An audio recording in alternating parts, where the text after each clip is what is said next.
We begin in the United States, where there's growing anger over what many say is the incomplete release of files related to the late pedophile sex offender Jeffrey Epstein.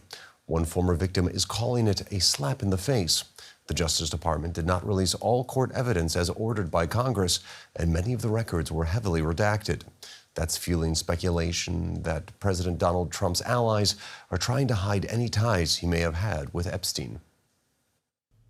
Bearman is an attorney and adjunct professor at Loyola Law School in Los Angeles. He joins us now. So after this partial release of documents, we are seeing a lot of criticism, not only from Democrats, but also from a few Republican lawmakers. Does that surprise you? It doesn't surprise me in the slightest, as Democratic Congressman Khanna just said a moment ago. They've had months to prepare for this. They have 3 federal judges that have ordered the release of these documents. They knew that Congress was moving legislation through to force the release of these documents. This was actually a topic that President Trump ran on in his campaign last year, was to release the Epstein files.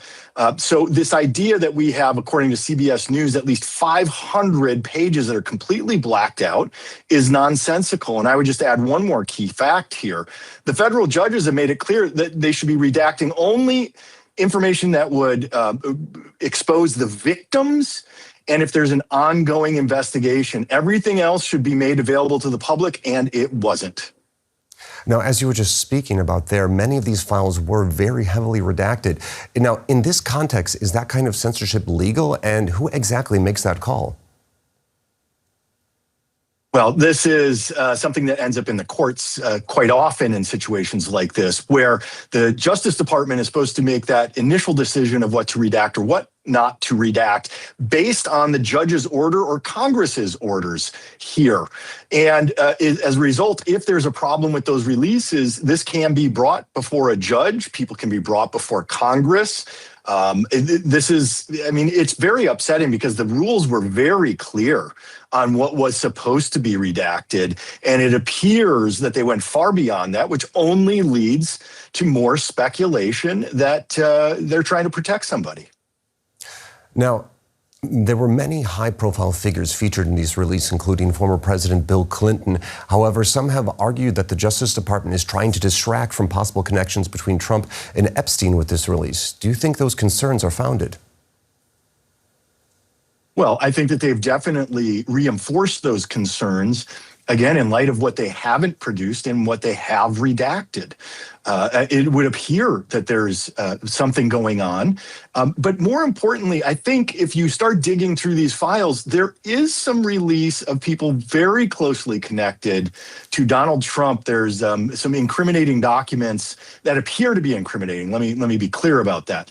But the absolute lack of information tying back to President Trump himself really feeds the fire of those who want to speculate that there really is a connection to him that's being covered up.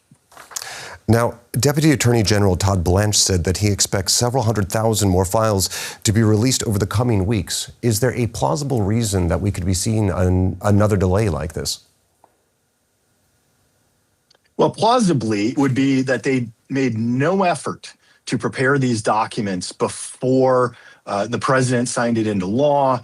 They were ignoring what the judges were saying once it was signed into law until somebody decided to assign, according to Todd Blanche, 200 attorneys in the DOJ to review the files. I've got to tell you, this it doesn't smell good. It smells like there's something going on. They should have been ready. And we look forward to additional releases, but we hope that they actually release the files with only the redactions as necessary in accordance with the federal judge's orders. All right, I'm afraid we'll have to leave it there. That was Bearman, adjunct professor at Loyola Law School in Los Angeles. Thank you very much for joining us. Thanks for having me, Aaron.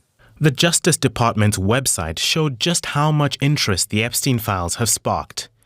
The public can now access a portion of the records.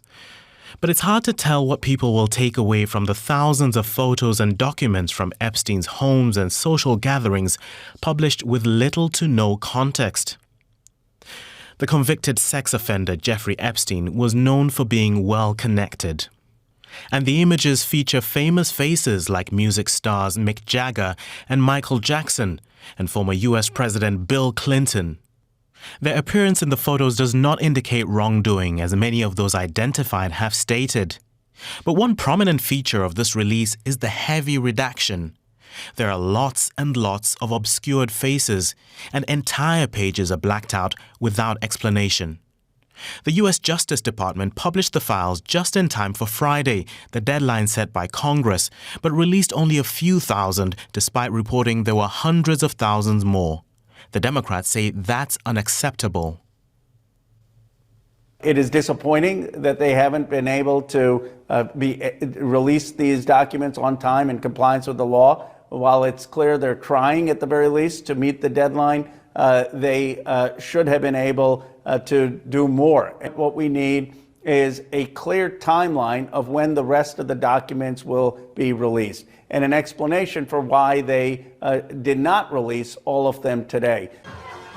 Despite his well-documented past association with Epstein, President Donald Trump's name is largely absent from this latest release. But this has only intensified calls from critics for the total disclosure of the remaining records.